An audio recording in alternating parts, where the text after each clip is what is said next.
नमस्कार, रण क्षेत्र देख रहे हैं आप। आपके साथ मैं हूं लावनी विनीत। रण क्षेत्र में आज बात होने वाली है उस राज्य की जिसे कभी सांस्कृतिक राजधानी कहा जाता था, जो शिक्षा का गढ़ कहा जाता रहा है, जहां की राजनीति पूरे देश की राजनीति को प्रभावित करती है। वो राज्य है बिहार। और बिहार में इन दिनों सियासी पारा पूरी तरह से चढ़ा हुआ है, क्योंकि इस साल के आखिरी में बिहार में होने वाले हैं चुनाव। बात बिहार की सियासत की, तो बिहार की सियासत इन दिनों तवे पर रखी उस रोटी के समान है जो हर तरफ से जल रही है, कभी जाति की आंच में, कभी वायदों की भाप में, और अब तो भाई देखिए, मुफ्त की स्कीम की चाशनी में भी इसे लपेटने की कोशिश शुरू हो चुकी है। लेकिन इन सब के बीच सवाल यह है कि इस रोटी से जनता को सच में रोटी मिलेगी, यानी उनकी भूख मिटेगी, या इस बार फिर से उनको थमाया जा रहा है सिर्फ और सिर्फ चुनावी झुंझुना। पटना से पूर्णिया तक, मधुबनी से मोतिहारी तक, हर चाय की दुकान, हर चौपाल, हर रिक्शे वाले की जुबान पर बस एक ही चर्चा है, तेजस्वी बनाम नीतीश। और अब तो एक और नया नाम शामिल हो गया, केजरीवाल जी का। यानी 3 चेहरे, 3 मॉडल और 3 सियासी इरादे। पहला चेहरा तेजस्वी यादव का है, जो मुफ्त के सहारे कुर्सी तक पहुंचना चाहते हैं। 20 सूत्री जादू लेकर निकले हैं, कह रहे हैं कि 20 साल में जो नहीं हुआ वो हम 20 महीने में ही करके दिखा देंगे। लेकिन जनता पूछ रही है कि तेजस्वी बाबू, जब 15 साल राबड़ी लालू राज चला था, तब फिर आपकी पार्टी जब सत्ता में थी, कौन सा बिहार चमका दिया गया था? उस वक्त तो बिहार को जंगल राज का दर्जा मिल गया था। दूसरा चेहरा अरविंद केजरीवाल का है, जो दिल्ली में बिजली पानी मुफ्त देकर अब बिहार में फ्री का त्रिपाल लगाना चाहते हैं। कह रहे हैं कि इंडिया गठबंधन के साथ नहीं, अब अकेले चुनावी मैदान में ताल ठोकेंगे। ये गठबंधन तो लोकसभा के लिए हुआ था। तो सवाल ये भी है कि क्या ये सिर्फ सत्ता का प्यासा एक और दिल्ली मॉडल लेकर पहुंचने वाले हैं, या बिहार में भी जुमलों की दिल्ली की डिलीवरी जो ये शुरू हुई है, उसमें केजरीवाल बाजी मार ले जाएंगे? इन सब के बीच तीसरा और महत्वपूर्ण चेहरा है नीतीश कुमार का, जो कभी लालू के गले लगा करते थे, लेकिन अब मोदी की तस्वीर सजाते हैं। बिहार के राजनीतिक इतिहास में जेडीयू ऑफिस में पहली बार मोदी की फोटो जीत की गारंटी का संकेत दे रही है, और इसे इस पूरे सियासी प्रकरण में, सियासी ड्रामे में बिहार की जनता इसका सबसे बड़ा किरदार बन चुकी है, जो ये पूछ रही है कि भाई हमें फ्री की स्कीम नहीं चाहिए, हमें फ्यूचर की गारंटी चाहिए। हमें जाति की गिनती चाहिए या ड्रॉप की गिनती चाहिए, यह भी जनता तय करने वाली है। हमें वायदों की दुकान चाहिए या विकास का मैदान चाहिए। और इसीलिए जब जनता के मन में ये सवाल चल रहे हो, तो रण क्षेत्र में भी आज हम सीधा सवाल पूछेंगे कि बिहार की सियासत अब वोट बैंक की दुकान है या वाकई विकास की परख है? क्या जनता इस बार जाति से ज्यादा काम को तवज्जो देगी? और क्या तेजस्वी और केजरीवाल जैसे नेता बिहार के असली सवालों से भागकर मुफ्त नीति से कुर्सी तक पहुंचना चाहते हैं? ये तमाम सवाल जिनका जवाब देने के लिए कुछ ही देर में हमारे साथ आज के खास अतिथि जुड़ेंगे, कराऊंगी उनसे आपका परिचय। लेकिन सबसे पहले वो रिपोर्ट जो ये बताएगी कि बिहार में किस तरह खुल गई है मुफ्त की दुकान, और इस मुफ्त की दुकान के सहारे कैसे नेता हथियाना चाहते हैं बिहार की कुर्सी।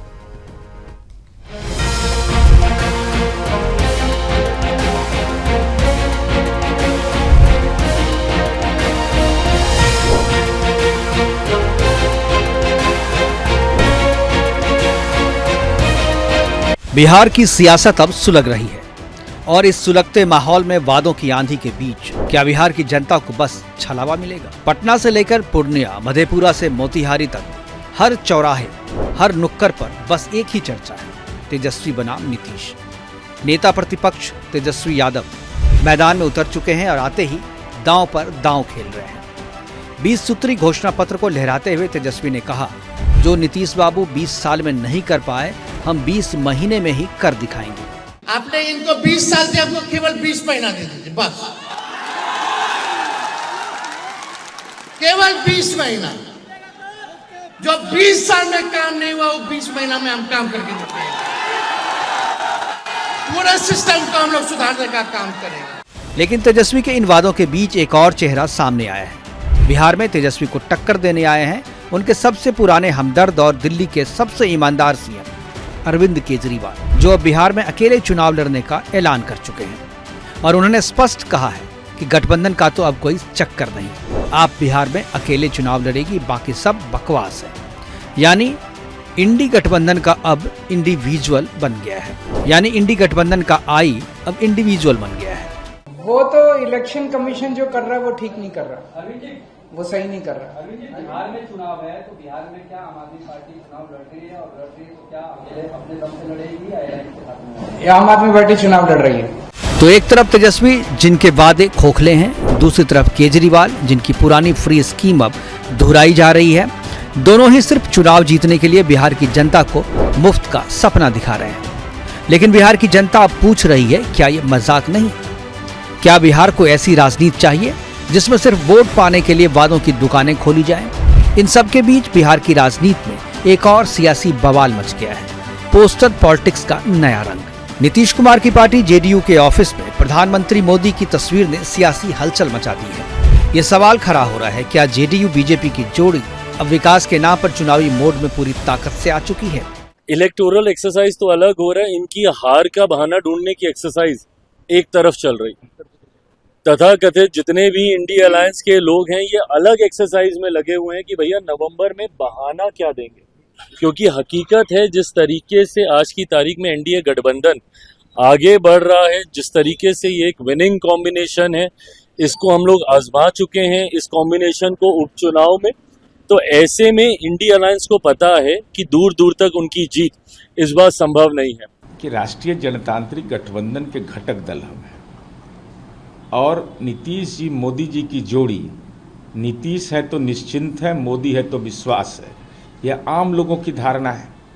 अब इसके राजनीतिक विभिन्न रूप से इस सवाल को पेश किया गया। 48 घंटे के अंदर में मीडिया में सनसनी फैलाई गई कि जनता दल का वजूद खत्म हो जाएगा, जनता दल की भूमिका खत्म हो गई। अब तो वैसे लोगों से पूछिए कि अब तबीयत नासाज नहीं ना है ज़्यादा। और देश के नेतृत्व पूरे हमारे ग्लोबली उनके नेतृत्व को सभी देशों ने एक्सेप्ट किया है और उनके काम करने के तरीके, अंतर्राष्ट्रीय पटल पर भारत के नेतृत्व करने का तरीका और अंतर्राष्ट्रीय विषयों पर जो उनके सोच हैं, जो विजन है, उसको अंतर्राष्ट्रीय स्तर पर हमेशा समर्थन मिला है।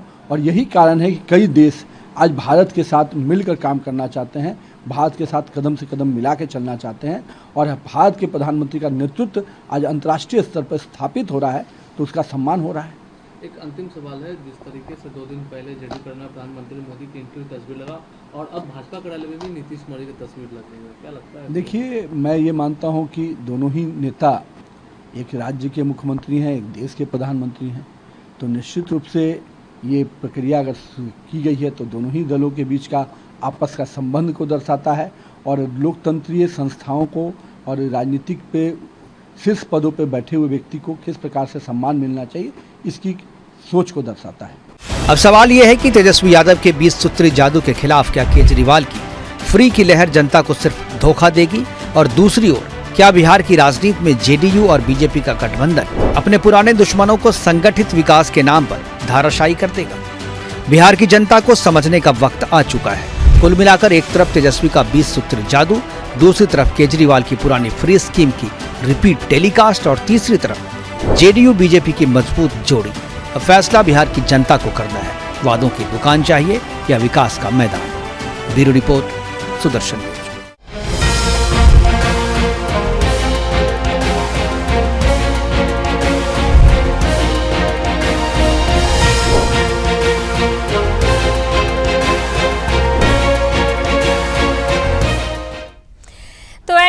की तरफ से यानी जेडीयू और बीजेपी की तरफ से कहा जा रहा है सोच दमदार है, काम असरदार है और इसलिए फिर से एनडीए सरकार है। लेकिन क्या ये सोच दमदार है?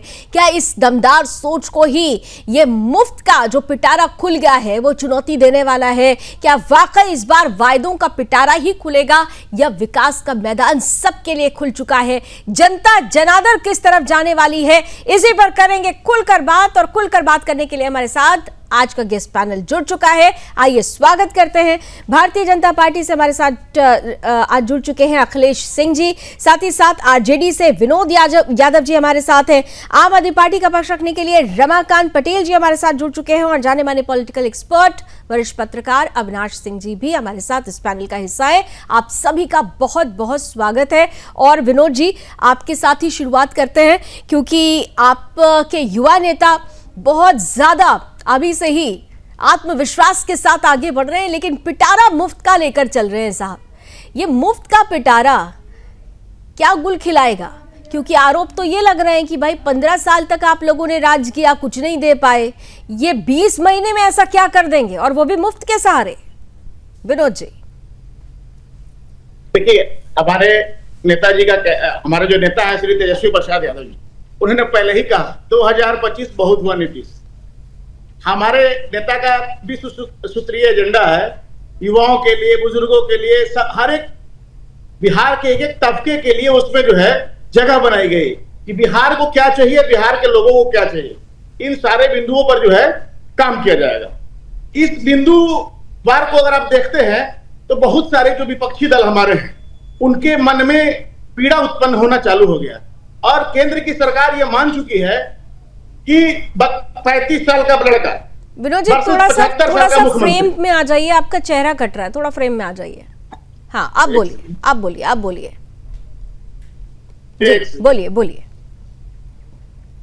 35 साल वर्सेस 75 साल। हमारे नेता युवाओं के नेता हैं जो 35 साल है, उनका और 75 वर्ष के मुख्यमंत्री जिनकी मानसिक स्थिति सही नहीं है, बिहार के युवा से लेकर के बुजुर्ग तक, हमारे 17 महीने की जो कार्यकाल थी महागठबंधन की सरकार थी, युवाओं को रोजगार कैसे मिला, नौकरी कैसे मिला, ये जग जाहिर है। इससे पूरा देश और दुनिया ये देख चुका कि तेजस्वी प्रसाद यादव जी किस प्रकार से सरकारी नौकरी और रोजगार देने में सक्षम है। और जो उन्होंने वादे किए थे 2020 के चुनाव में, उनको महज 17 महीने में पूर्ण करने में जो है करीब जो है उसके लक्ष्य के तरफ चले गए। 17 महीने में 6 लाख नौकरी, इन्होंने कहा था 10 लाख सरकारी नौकरी देंगे 2020 में, तो 5 साल यानी 60 महीने, तो बहुत महीनों का डिफरेंस है।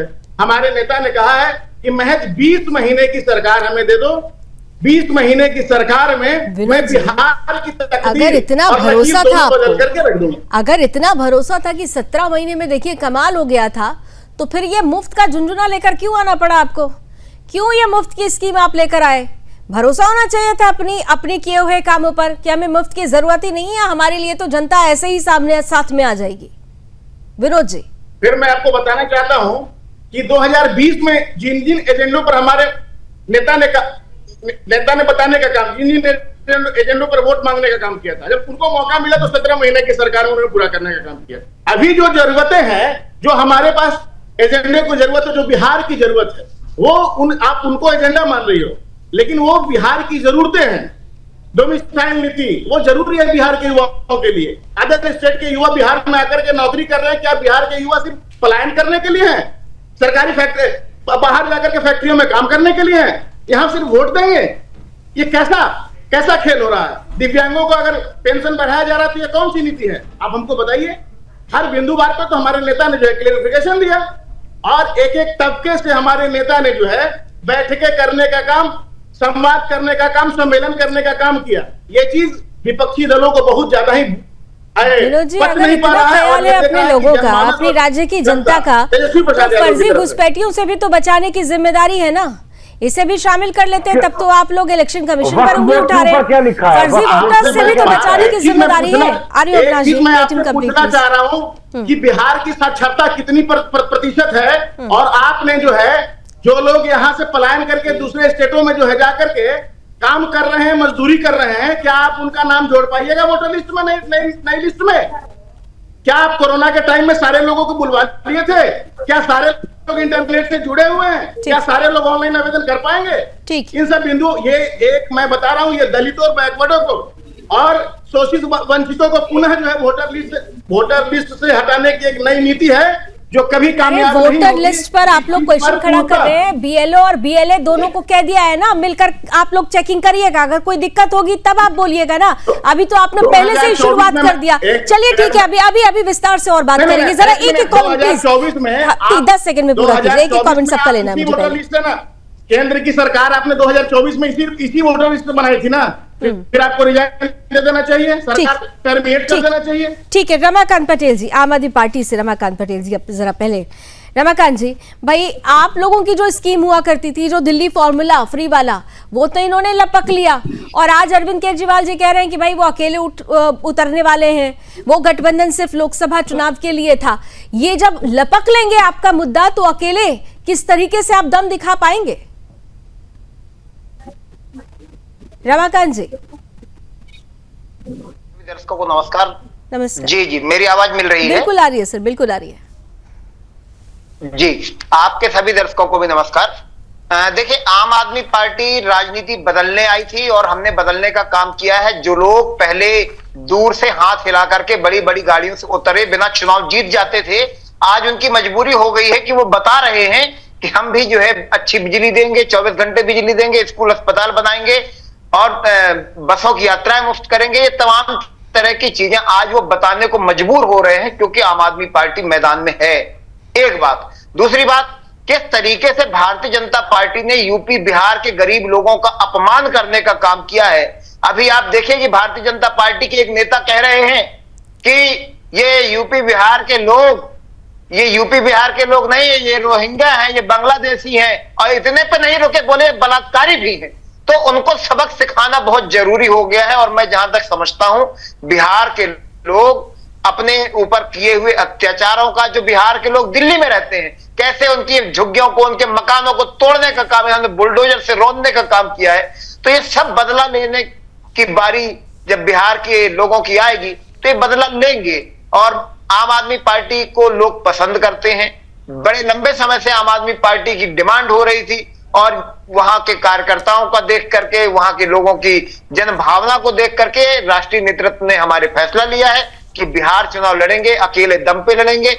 जिस तरह से पुल उद्घाटन के पहले ही वहां पे गिर जाते हैं, इस प्रकार की गिरी हुई राजनीति तो फिर तो आपके लिए नहीं, आप फिर तो आपके लिए दो चुनौती है ना। चाहते हैं कि अब आप तय करिए ना कि चुनौती क्या क्या है आपके लिए। अगर आप अकेले लड़ने वाले हैं तो फिर क्या आप आरजेडी को भी चैलेंज कर रहे हैं? क्योंकि चुनौती तो फिर आरजेडी भी बन रही है आपके लिए। रमाकांत जी, देखिए, लंबे समय से बिहार के अंदर भारतीय जनता पार्टी की सरकार है, लंबे समय से भाजपा की सरकार है। आम आदमी पार्टी ने अकेले लड़ने का फैसला लिया है। आम आदमी पार्टी के कार्यकर्ता हैं, हर जगह पे ब्लॉक स्तर पे कार्यकर्ता है, बीजेपी और जेडीयू पर तो मैंने सवाल ही नहीं पूछा। दम पे चुनाव लड़ेगी। आप सिर्फ बीजेपी जेडीयू की बात क्यों कर रहे हैं? अगर आप अकेले लड़ रहे हैं, इसका मतलब आरजेडी को भी आप चैलेंज कर रहे हैं। खुलकर बोलिए ना, जब अकेले लड़ने का मन बना ही ले लिया है तो फिर खुलकर बोलिए।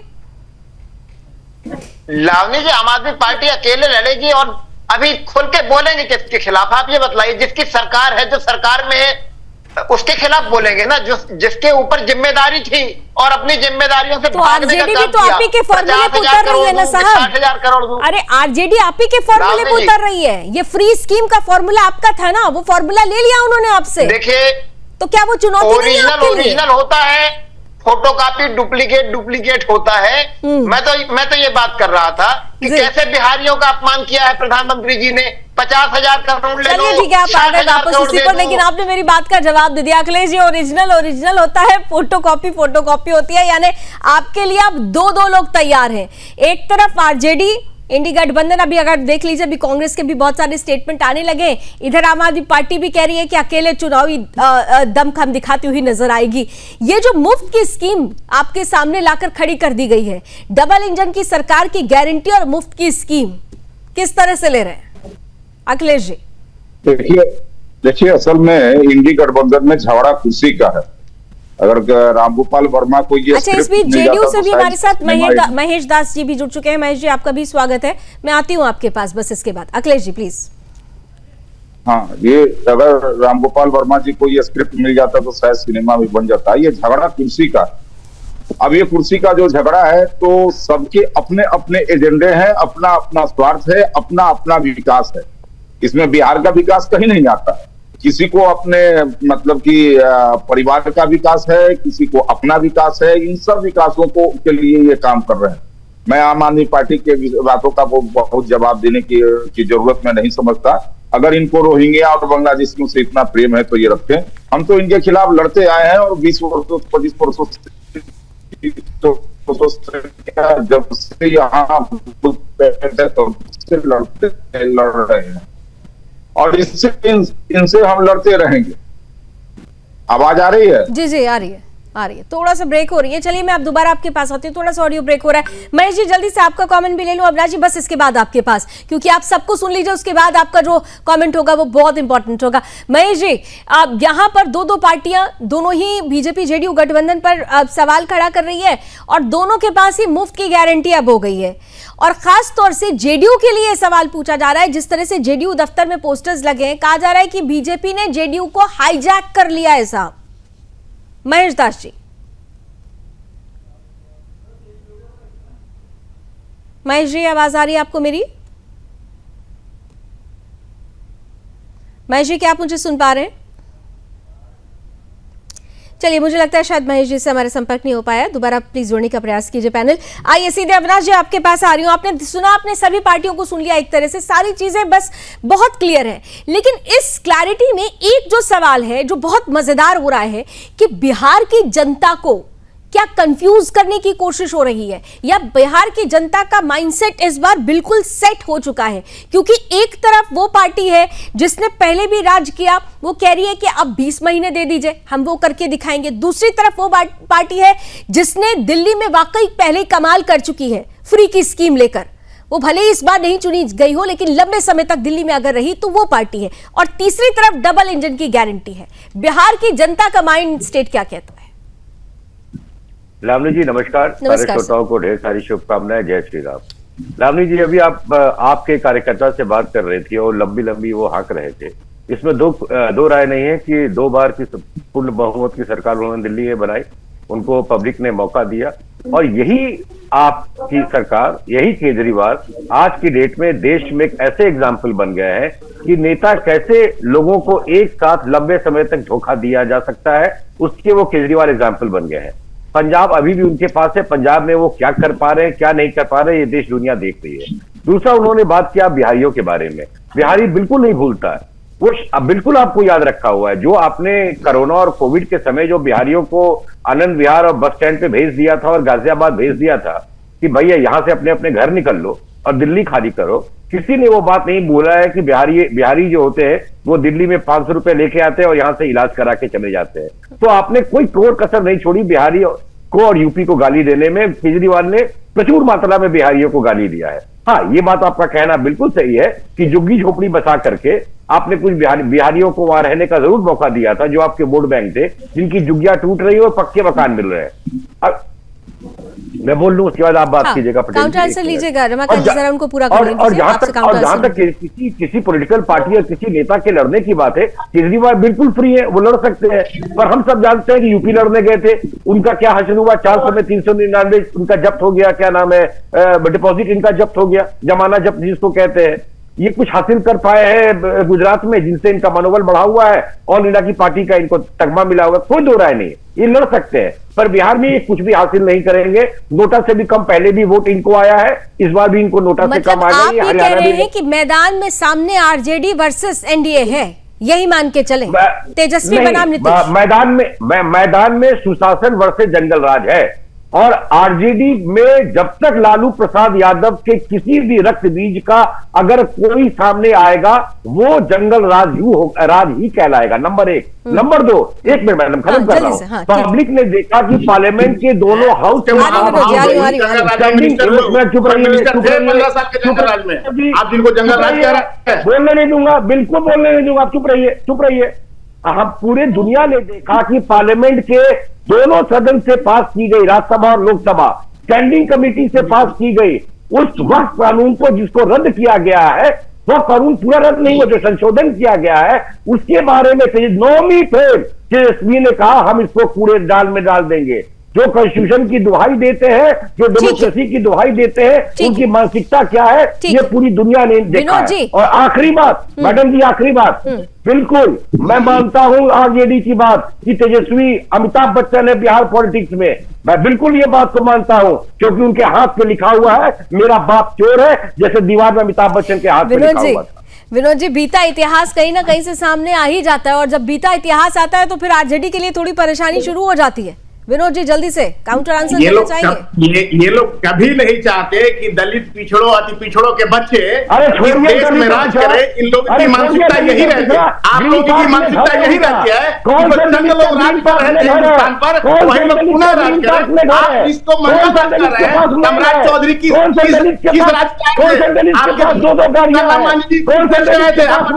करेंगे? अरे छोड़िए, कुछ जंगल सिपाही थे क्या? पूरे दिन कुर्सी खाते हैं। कौन सा आपके पास पैसा है? एक भारतीय जनता पार्टी के पास वॉशिंग मशीन है कि आप चले जाओ तो धूप के निकल जाओ।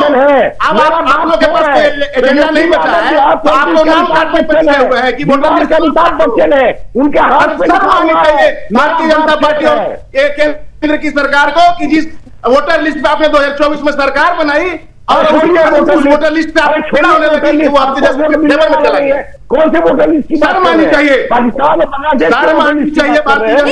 बात मुझे बार बार समझ में नहीं आ रही है, एक बात विनोद जी नहीं समझ में आ रही है, आप लोग बार बार वोटर लिस्ट को जो लेकर आ रहे हैं आपको भी तो क्लियर होना चाहिए ना। मैंने तो पहली लाइन में ही बता दिया भाई बीएलए बीएलओ आपकी पार्टी के प्रतिनिधि होंगे वहां पर, आपको जरा सा कंफ्यूजन होगा, जरा सा गड़बड़ लगेगा, आप उस पर आके चुनाव आयोग को बोल सकते हैं कि ये गलत हो रहा है। लेकिन अगर फर्जी लोगों को चुना जा रहा है, घुसपैठियों को चुना जा रहा है तो ये तो बिहार वासियों के लिए ये फायदेमंद है ना। ये बात तो आपको सोचनी होगी। बहरहाल यहाँ पर जल्दी से, बहुत जल्दी से रमाकांत जी जरा आपसे भी एक सवाल जो आप जवाब देना चाह रहे थे। अविनाश जी जैसे कह रहे थे कि कोई आपका अस्तित्व नहीं है, कोशिश चाहे आप जितनी कर ले, वहां पर जो खास लड़ाई है, खास चेहरे हैं, उसमें तेजस्वी यादव ही हैं और फिर उधर दूसरी तरफ एनडीए है।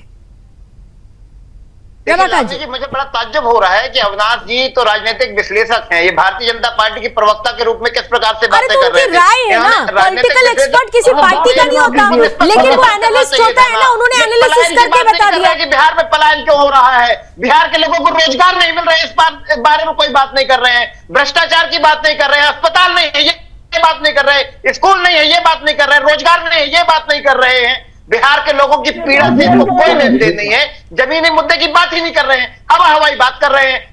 ये इस बात का समर्थन कर रहे हैं कि बिहार के रहने वाले गरीबों का जो मकान जो झुग्गी दिल्ली में है उनको चाहिए गया और भाजपा के लोग हंसी ठिठोली कर रहे हैं, ये इस बात का समर्थन कर रहे हैं। मुझे बड़ा ताज्जुब हो रहा है राजनीतिक विश्लेषक होकर के कैसी बात कर रहे हैं कि किसी का मकान तोड़ा जाता है और ये हंस रहे हैं इस बात पे, इस बात को लेकर प्रधानमंत्री की जो गारंटी दी थी ना कि किसी का मकान नहीं टूटेगा, किसी की गारंटी प्रधानमंत्री जी की थी, वो गारंटी कहां गई? प्रधानमंत्री जी की गारंटी का क्या हुआ जो उन्होंने कहा था कि किसी की झुग्गी नहीं टूटेगी? घर किसके टूट रहे हैं, कौन है वो लोग, इसकी स्क्रूटनी करेंगे या नहीं करेंगे? इसकी स्क्रूटनी भी तो कर लीजिए ना कि आप किसके हक की बात कर रहे हैं और किसकी हकमारी हो रही है, किसकी हक की बात हो रही है और किसकी हकमारी हो रही है। रमाकांत जी एक मिनट, एक ब्रेक का वक्त भी हो रहा है, लेकिन रमाकांत जी आप लोग बार बार कह रहे हैं ना झुग्गी झोपड़ी तोड़ दी गई, ये हो गया वो हो गया, लेकिन ये भी तो देख लीजिए ना कि किसके ऊपर प्रहार हो रहा है। एक तो अतिक्रमणकारियों के खिलाफ, एक घुसपैठियों के खिलाफ, दूसरा आज आप दलित और शोषित और तमाम बातें कह रहे हैं, उस वक्त कहां होते हैं जब ये जय भीम वाले किस तरह से दलितों की बस्तियों को जलाया गया था, किस तरह से दलितों का नरसंहार हुआ था, ये भी बिहार की धरती पर हुआ था, इस पर भी बात कर लीजिएगा। चुनावों की दहलीज पर पहुंच चुका है और ऐसे में मुफ्त की स्कीम, मुफ्त की चाशनी में लपेटकर एक बार फिर से नेता सामने आ चुके हैं, वो रोटियां लेकर, जो अपनी खास अपने लिए है या फिर वाकई बिहार वासियों के लिए। आज इसी पर हो रही है खुलकर बहस। महेश दास जी जेडीयू से हमारे साथ जुड़े हुए हैं। महेश जी, सबसे पहले क्या आपको मेरी आवाज पहुंच रही है? महेश जी अनम्यूट कीजिए सर। हाँ ठीक है। महेश जी मुझे सिर्फ इतना बता दीजिए कि आप लोगों का अस्तित्व यानी जेडीयू का अस्तित्व क्या आप सिर्फ बीजेपी के सहारे चलेगा?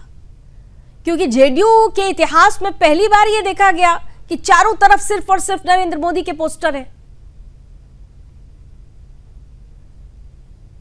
महेश दास साहब, पहले कुछ सवाल ये लोग उठा रहे थे, उसका जवाब दे दे, फिर आपका जवाब भी दे देंगे। अच्छा ठीक है, दीजिए। ये आरजेडी के कोई नेता हैं जिसको राज्य जलाओ पार्टी हम लोगों ने नाम दिया है। वो कह रहे थे कि माननीय मुख्यमंत्री जी अब बहुत ज्यादा उम्र हो गया है, तो इनके जो पार्टी के राष्ट्रीय अध्यक्ष हैं, जंगल राज के प्रणेता लालू प्रसाद यादव जी, और जो अभी अभी एक नॉमिनेट हुए हैं प्रदेश के अध्यक्ष, दोनों के उम्र आदरणीय मुख्यमंत्री जी से ज्यादा है। तो उनको कबाड़खाना में इनको कहिए उखाड़ के फेंक देने के लिए, क्यों उनको राष्ट्रीय अध्यक्ष और प्रदेश अध्यक्ष बनाए हुए हैं। और दूसरी बात, ये लोग जो लोग कह रहे हैं कि रोजगार और डेवलपमेंट पे इन लोगों का कोई हक है क्या, ये कह रहे थे कि 20 महीने का हमको मौका दे दीजिए। इनको ये भी नहीं पता है कि सरकारें और चुनाव 5 साल के लिए बनते हैं और चुनाव 5 साल के लिए होता है। ये 20 महीना मांग रहे हैं।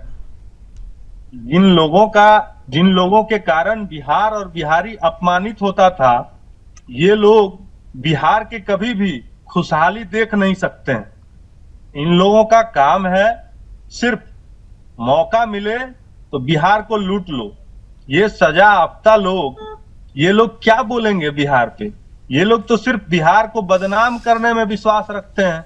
और आदरणीय नीतीश कुमार जी के नेतृत्व में बिहार जिस तरह से विकास के रास्ते पे चल रहा है, और आपका जो सवाल था कि मोदी जी और नीतीश जी, तो आपको मैं बता देना चाहता हूं कि आदरणीय नीतीश कुमार जी का अलायंस भाजपा से 1996 से है, और ये नेचुरल अलायंस कहा जाता है। सर नेचुरल अलायंस तो वर्ड आप ना ही बोले तो बेहतर है, क्योंकि इसी इतिहास में हमने देखा है कि किस तरीके से पलटू राम तक की उपाधि दे दी गई थी। हालांकि मैं ऐसे शब्दों का इस्तेमाल नहीं करती हूँ, लेकिन ये राजनीतिक शब्द था जो नीतीश कुमार जी के लिए आया, इसीलिए मैंने आपको याद दिलाया कि ये भी हुआ है। लावनी जी, नीतीश कुमार जी कहीं नहीं जाते हैं।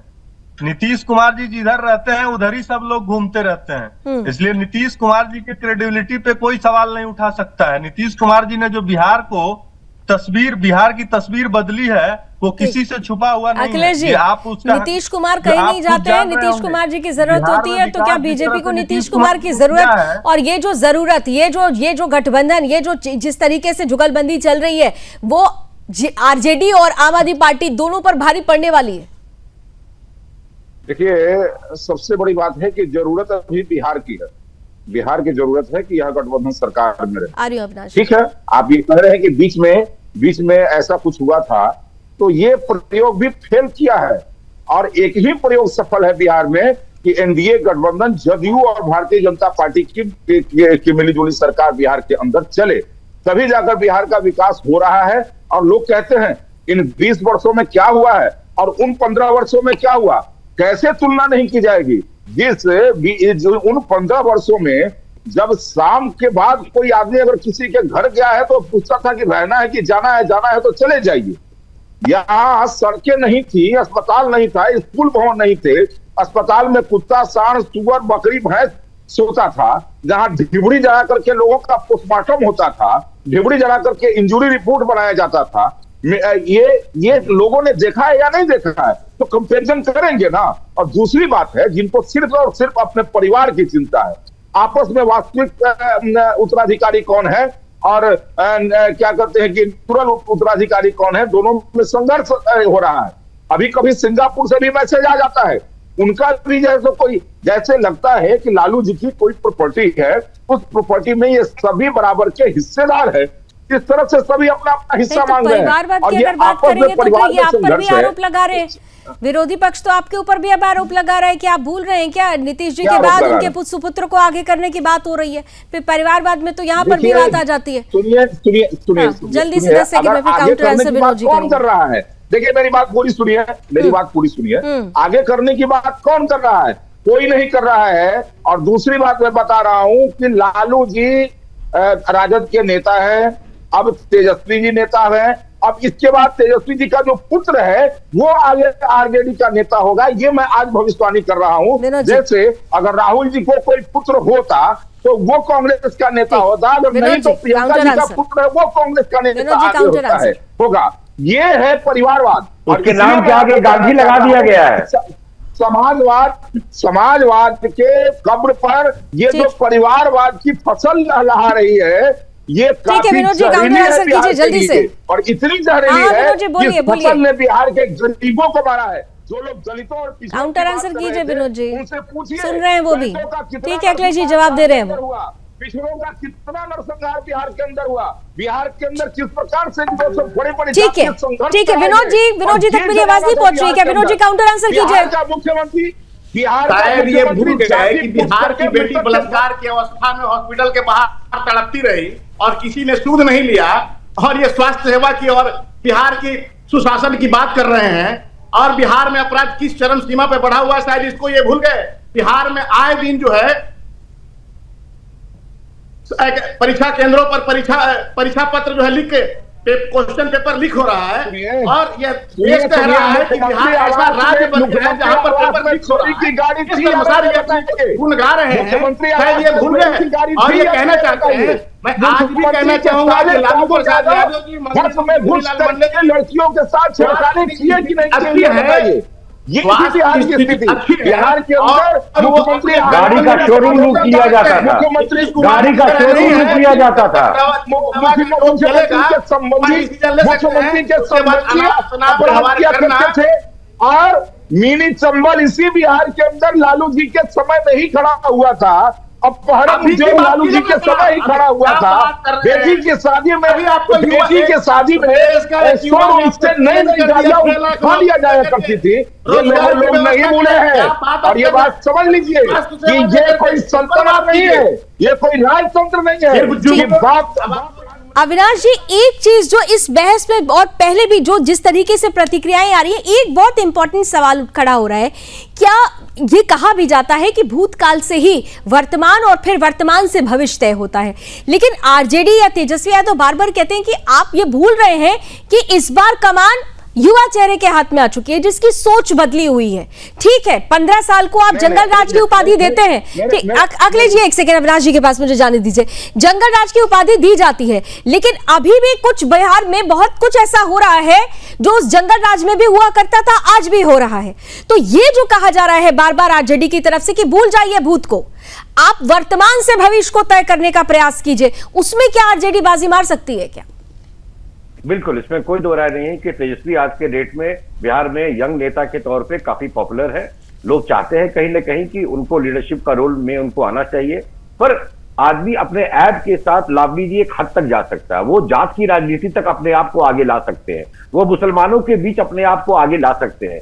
पर बिहार में जो आम जनता है, जो पलायन की बात कर रहे थे, लेबर से ज्यादा पलायन तो हम जैसे लोगों का हुआ जो 90 के दशक में बिहार छोड़ करके दिल्ली आ गए और दिल्ली यूनिवर्सिटी में पढ़ाई की, वरना वहां कोई गोली मार देता, केवल जात पूछ के गोली मार देता। जैसे टेररिस्ट वहां धर्म पूछ के गोली मार रहे थे, लालू के बिहार में जात पूछ के गोली मारते थे। लक्ष्मणपुर बात है, कौन भूल सकता है? 12 हत्याकांड कौन भूल सकता है? या नरसंहार, ये सब कौन भूल सकता है?